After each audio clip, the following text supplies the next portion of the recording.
I just want to make it clear right off the bat before we get started here that I am a Seattle Seahawks fan, as you could tell from the hat, as you could tell from the jersey. I am a fan of this team. So while the rest of these videos where we've been talking about the new head coaches have been relatively even keel and I would like to say as objective as I can make them, I cannot be objective about this team for the most part. I can't be purely objective about them. This is my favorite team. I grew up rooting for this team. I love this team with all my heart. I will do my best to be as objective as I possibly can be, but I will inevitably fail because this is my team. I love them. And if that's a problem, totally understand. But if not, let's talk about it. I have been severely disappointed in the coaching of the Seattle Seahawks for a handful of years now. I love Pete Carroll. He is one of my favorite football people in the world. I think his passion for the game and the way that he connects with players and just the energy he brings to the game is so valuable. And it was really, really tough to watch my affection for the guy in terms of a football coach erode over the last handful of years. I think to be completely honest with you, gross bitterness of the end of the Russell Wilson era and the transition into the Geno Smith era in Seattle has really clouded people's judgment, and I think it gave Pete a new lease on life that, frankly, I don't think was all that deserved despite how much I love the guy. He is a pioneer in football in terms of coaching style, way he connected with players. I don't think there's been a coach that has been honestly relatively close to what he was able to do in Seattle, but it was time to move on. And I could not be more happy with this hire.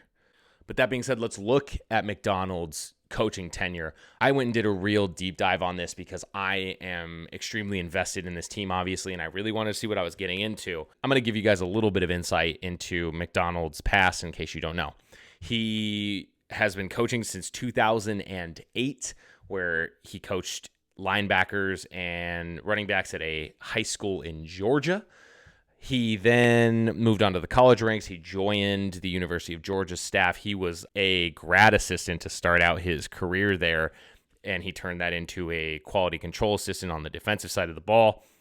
Then we get into his tenure with the Baltimore Ravens, where he started as an intern, which is pretty crazy that he started as an intern, and that was in 2014.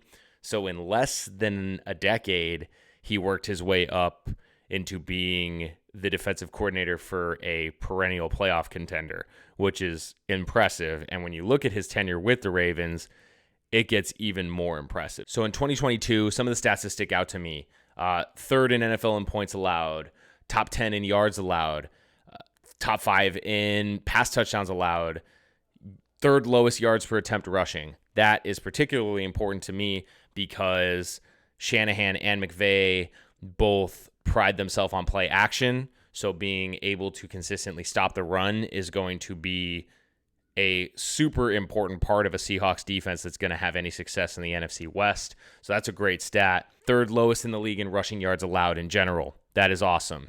I am really appreciative of that because something that makes me incredibly frustrated as a fan is watching a defense just consistently get the ball ran down your throat. Essentially, the other team's saying, we are bigger, stronger, and faster than you, and we are just going to humiliate you over and over and over again until you prove you can stop us. And that happened way too many times this season to Seattle. In the beginning of the year, they did really well at stopping the run, and as the season wore on, it got worse and worse and worse, and that was incredibly frustrating. Moving on to 2023 for Mike Macdonald. So you're like, okay, cool, 2022, that's pretty good. A lot of top 10 stats there, really important ones. And some of them even got any better. Lowest points allowed in the NFL, top 10 in yards allowed again, number 1 in turnovers, top 10 in pass yards allowed again. They had the third most picks in the NFL in 2023. They were top 5 in forcing turnovers on drives. number one in rush touchdowns allowed. They only allowed 6 rushing touchdowns in the regular season this year. That is an insane stat. I love that stat. It might be my favorite thing about the Mike Macdonald hire is the emphasis and the clear attention that is paid to stopping the run. That is essential, particularly in the West, where, like I said, Kyle Shanahan and Sean McVay love to run play action. And another stat that I really love from this 2023 team is they were number one in the NFL in net yards per pass attempt. So they don't give up a lot of yards. They don't give up a lot of yards per play. They're just locked down, to be honest. Granted, a couple things I want to throw out there. Baltimore has incredible personnel on defense. Excellent players all across the field. Also, there is the benefit of, hey, John Harbaugh's the head coach, and he's a defensive-minded guy. So maybe that has to do with some of the success. A guy like John Harbaugh is not going to give a guy like Mike Macdonald the level of responsibility that comes with defensive coordinator if he does not believe that he can do an effective job. And based on the results since he became the coordinator, I think that a lot of that success can be owed to Macdonald. Obviously, every team is different. Personnel is different. We will see. This is a great hire because the Seahawks have a ton of defensive young talent on the roster, and they have pieces shored up on the offense to where he can really focus on honing that defensive side of the ball. There's going to be a new offensive coordinator in Seattle because Shane Waldron has moved on to the Chicago Bears. And, I mean, offensively, Geno Smith is sticking around. DK Metcalf is sticking around. Tyler Lockett's under contract. Jackson Smith and Jigba is entering his second year. So there's a ton of offensive sureties on that side of the ball. And there's really key defensive pieces that are already locked in place. Reek Woolen, Spoon, Chenna. They need to shore up the defensive line for sure, particularly the interior and at the linebacker level. They need to make some decisions about who they want to bring back because there's a couple free agents that I think you're going to have to make a decision on. But overall, I just can't contain my excitement about this hire. I think this is excellent. I am really, really excited. I feel like this is going to be a situation where they essentially tried to recreate the blueprint that resulted in the Super Bowl from the Legion of Boom.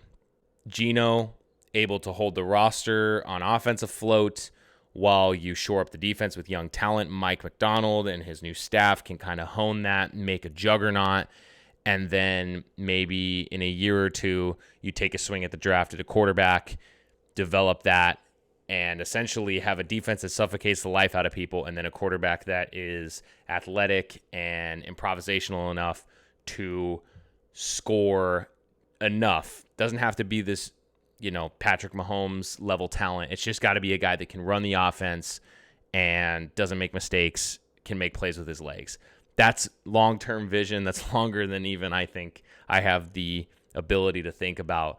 But needless to say, I am incredibly excited about this. I think this is an excellent hire for Seattle, and it makes me excited as a fan, which is, I think, the biggest compliment that you can pay to a coaching hire.